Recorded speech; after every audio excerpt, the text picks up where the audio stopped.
কোটি মানুষের আবেগ মিশে থাকে যে ফুটবলে, সেই ফুটবলটি আসলে সাধারণ এক টুকরো কাপড় থেকেই হাইড্রোলিক প্রেসের চাপে মুহূর্তেই বেরিয়ে আসে শত শত প্যানেল। পর্দার আড়ালে কারিগরদের নিখুঁত হাতের কারুকাজ আর যান্ত্রিক শক্তির মেলবন্ধনে একটি ফুটবলের প্রাণ পাওয়ার গল্পটি সত্যিই বিস্ময়কর।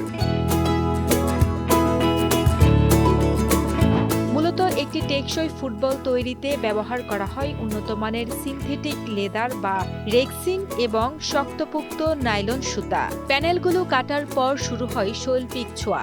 স্ক্রিন প্রিন্টিং এর মাধ্যমে প্যানেলের গায়ে অত্যন্ত যত্ন সহকারে বসানো হয় লোগো, ব্র্যান্ডের নাম এবং দামের ছাপ। এই ধাপে উজ্জ্বল রং আর নিখুঁত ছাপই বলটিকে করে তোলে দৃষ্টিনন্দন ও পেশাদার।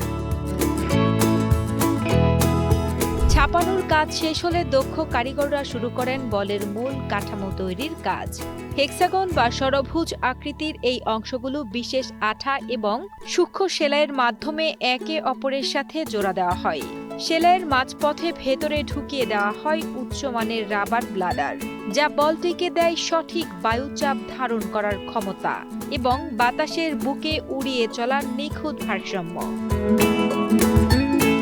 নির্মাণ শেষে প্রতিটি বলের মান কঠোরভাবে পরীক্ষা করা হয়। মাঠের ঘর্ষণ কিংবা বৃষ্টির কাদা সব প্রতিকূলতা সয়ে নেওয়ার মতোই করে তৈরি করা হয় এই ফুটবলগুলো।